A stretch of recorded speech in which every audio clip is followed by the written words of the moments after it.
All right, Shabbat Shalom. First and foremost, I'd like to give all praises, glory, and honor to Yahweh, Ba'ashem Yahushai, Ba'ashem Rakak Kodash. Double honors to the apostles, the elders, and great millstone for teaching us his truth. Salutations to the sincere Akim and Aqua that may listen. May the blessing of election be upon your house. My name is Brother Okwai. I'm back in here with another quick lesson, and Lord's will, as always, Yahweh Rataza, Yahweh willing, that this lesson may be edifying, right? And so today's topic, I just wanted to go through men of value. I just wanted to bring a couple precepts, and as always, how willing that sincerely, the hope that this lesson may be edifying, right? So I wanted to touch on a couple things, and I wanted to do an actual response and add to what one of the other brothers were talking about in regards to men of value. And normally, when you look at the society today, it perpetuates this idea that a man of value is a man who has lots of substance, lots of money. He gets lots of women. It's always a bunch of carnal stuff, right? And in all of that, that might be nice. Not knocking brothers or whoever has these particular things, but one of the crux things, especially what I've noticed that gets left out of this conversation is, having a fear of the Lord, one, and having principles, right? Because as a matter of fact, let me get this quick precept first. Because this is a conversation, this is something that often gets left out, right? Even before, like when I was used to be in the world, you watch a lot of these podcasts, these red pill podcasts. It's always about a man you need to got the abs, 6-pack abs, the 6-figure income, and you need to have 6 feet tall. I guess that's what they normally say, right? So man's got to have all these different things, right? But one of the things I guess that normally does not get talked about is character. All right, integrity. These particular character traits, a fear of the Lord. Like these particular things are not often discussed about. So before I keep rambling, this is Proverbs 4:7, and it says, "Principle is the wisdom." Excuse me, is the principal thing. Therefore, get wisdom. With all that getting, get understanding, right? So wisdom is really the principal thing, right? So that's the first step is to fear the Most High, keep His commandments, and that's where we obtain wisdom, right? That is the fear first and foremost is really and truly the beginning, to obtaining wisdom, right? And that is something that is not reverence or practice, especially in this particular society that we live in, right? So um what are these particular character traits that make a man valuable, right? So what I wanted to do is touch on quick a quick excerpt. Actually, I'll go to, because Yahushai actually exemplified these particular traits that I want to discuss, and I just want to touch on these particular things. Okay, this is,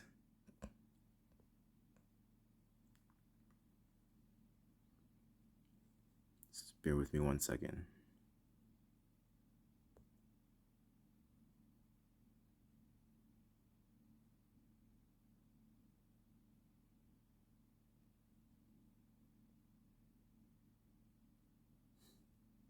Okay, this is Luke chapter 22.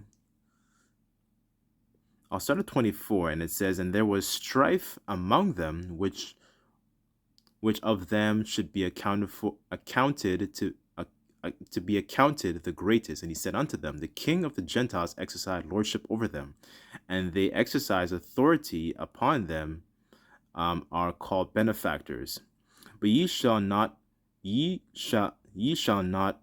excuse me, but ye shall not be so.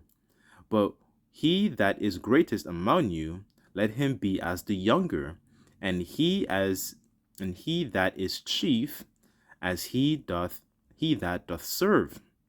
Verse 27, Yahushua speaking, for whether is greater, he that sitteth at meat, or he that serveth? Is not he that sitteth at meat?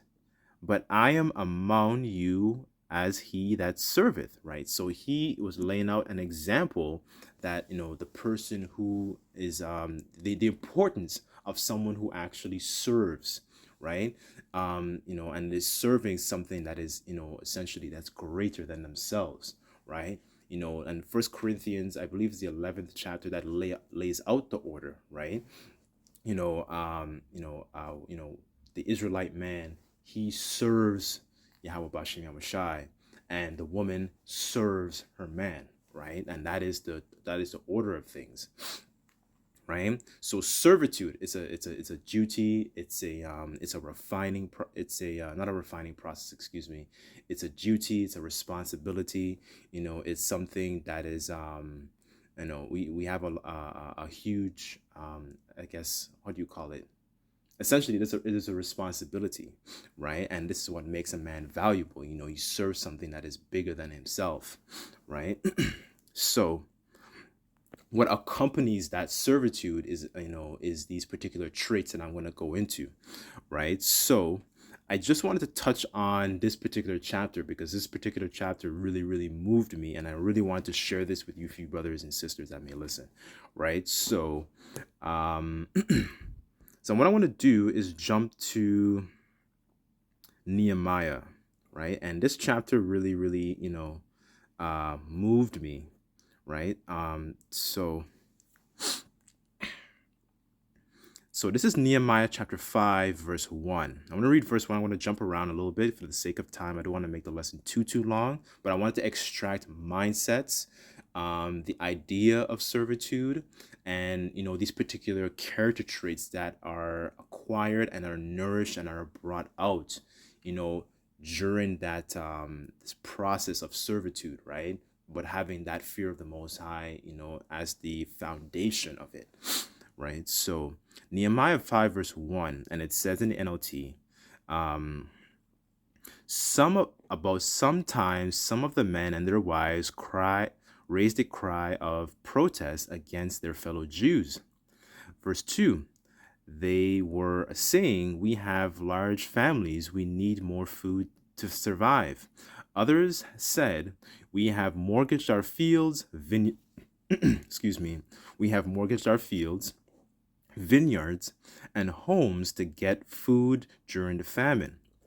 Others have said we've had to borrow money and our fields and vineyards to pay our taxes. So let's just get an idea of what's actually going on in this particular chapter, right? So what I found, I kindly borrowed this page from the Bridgeway commentary so we can get an idea of what's going on during this particular time. Okay, so this is the Bridgeway commentary, and I just wanted to read a little bit of, just so you can get an idea of what's actually going on within our people in this particular time, right? So the title here, it says the greed of the rich. So I want to get to the really crux of the matter, but I just wanted to make this point so we can get an idea of what's actually going on. So it says, another problem that Nehemiah dealt with was the tension that that had developed over the years between the rich and the poor. Those financial difficulty borrowed money from the rich to buy food and pay their land taxes to the Persian government. So this is during the time of that second beast that you read about in Daniel, the 7th chapter, right? So you first had the Babylonians, then you had essentially then you had the Persians and the Medes, right? So moving on, it says, the rich took advantage of them by charging heavy interest. Then when the poor could not pay, the rich took their land from them in payment, in some cases took their children as slaves. Troubles increased when a famine hit the land, and with the rebuilding of the wall, those troubles increased further since the workers were not able to earn a normal living. The poor saw no way out of their difficulties and appealed to Nehemiah for help, right? So you had this contention between those Israelites that had a little bit more money and a little bit more well off, and then you had those who had to actually do a lot more sacrificing and do a lot more. Essentially, they had to mortgage off pieces of land, sell off their pieces of their land, and so on and so forth to actually make ends meet. Right? Nehemiah knew the greed knew the greed and cunning of the rich. One of the schemes was to sell Jews to foreigners as slaves, knowing that Nehemiah's policy was for the state and could not buy them back. Therefore, he commanded the rich to return any people and property they had seized and removed all interest and loans. Right, and that is against our customs. Right, so let's actually get that real quickly. I think it's Exodus 20. Okay. Okay, Exodus 22 and 5. Excuse me. Exodus 22 verse 25. It says, "If thou lend money to any of my people that is poor, thou shalt not be to him as a usurer, neither shall thou lay upon him usury." So what is usury? Right? Let's go to, I think I pulled up the word here. Okay, so it says the practice of lending money at interest, right? This is not a money lesson, but just bear with me on this. I'm going to get to the main point.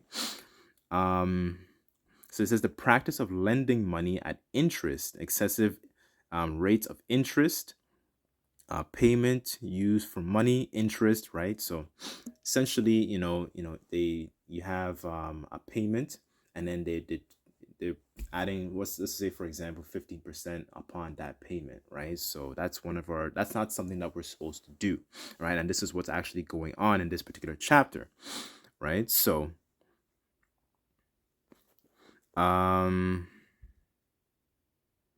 okay, I'm just going to wrap it up here. It says, throughout the 12 years of his governorship, Nehemiah gave the people an example to follow. He did not claim benefits that were lawfully his, and did not want to place added burdens upon the people.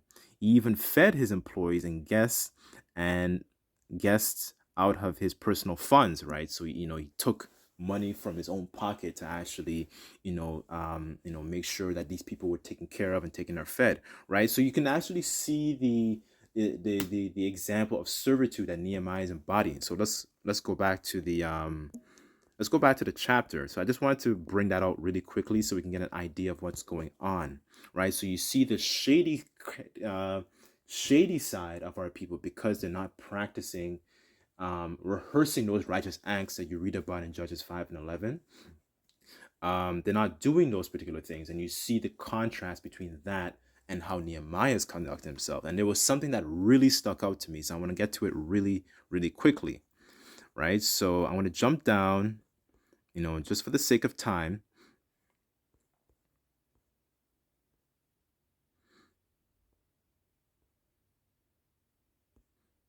Okay. I want to read verse 6, and it says, "When I heard their complaints, I was very angry. After thinking it over, I spoke to the nobles and officials and told them, 'You are hurting your own relatives by charging interest when they borrow money.' Then I called a public meeting to deal with the problem. At the meeting, I said to them, we are doing all we can to redeem our, I want to say, Israelite relatives who have had to sell themselves to pagan foreigners, but you are selling them back into slavery again. How often must we redeem them?' And they had nothing to say in their defense, right? So they were kind of just like, a deer in headlights when Nehemiah called them out, right? As a matter of fact, let me get a quick precept. I believe it's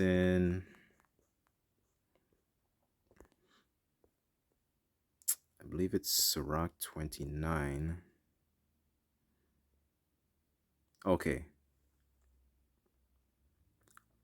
Okay, Sirach 29 verse 1, and it says, "He that is merciful will lend unto his neighbor, and he that strengtheneth his hand keepeth the commandments."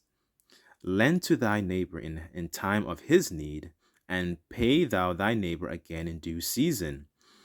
Keep thy word and deal faithfully with him. Thou shalt always find the thing that is necessary for thee.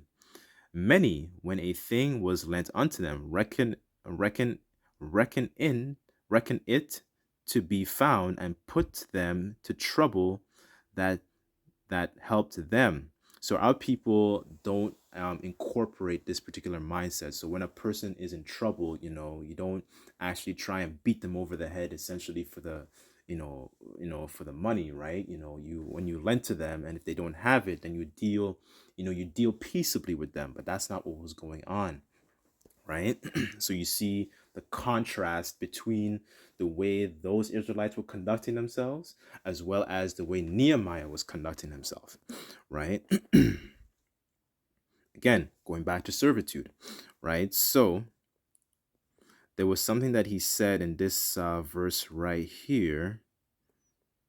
So this is actually reinforcing what I read in the commentary. So it says, this is his example for the Nehemiah 5 verse 14.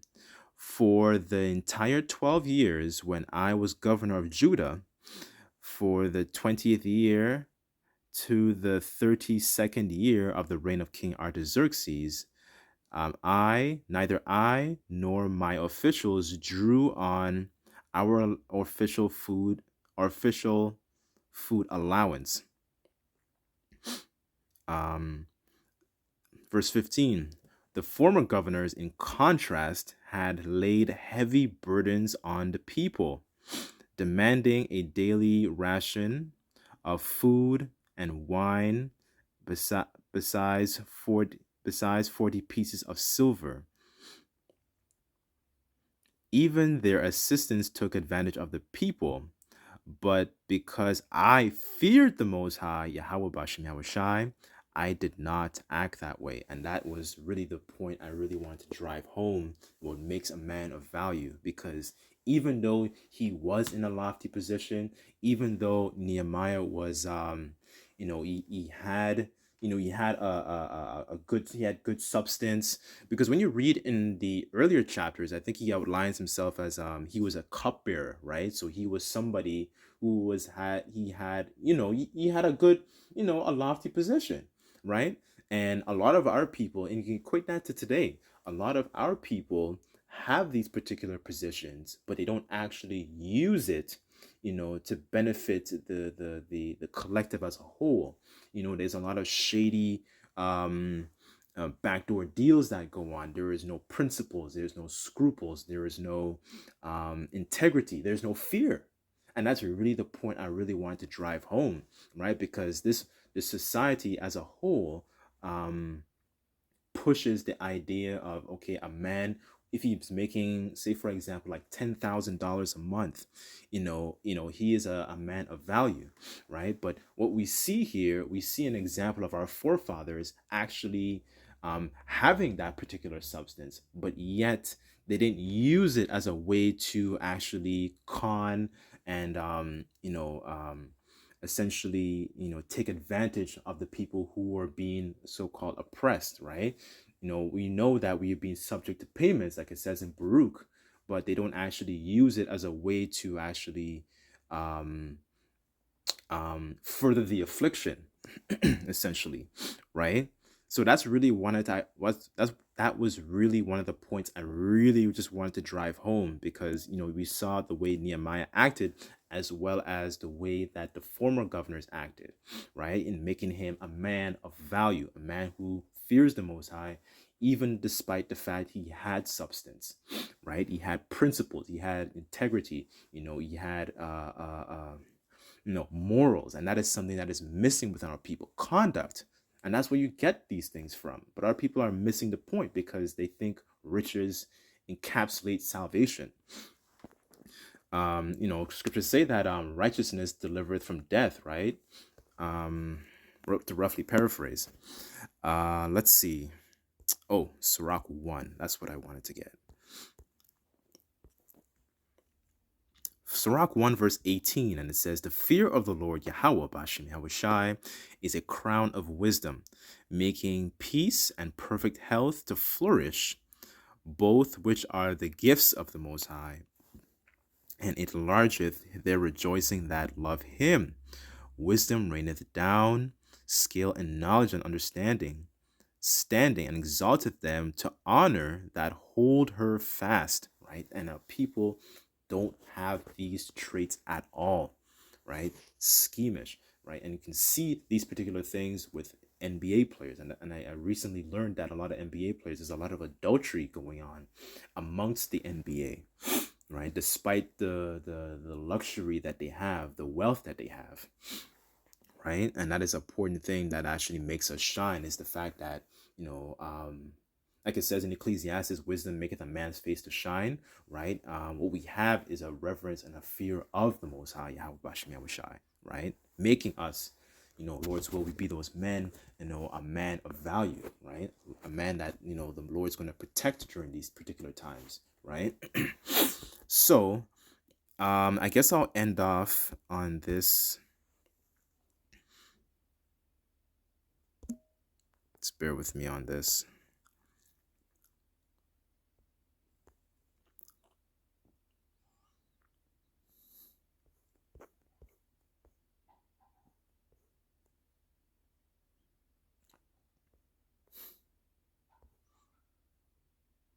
Okay, Second Peter's 1 verse 5.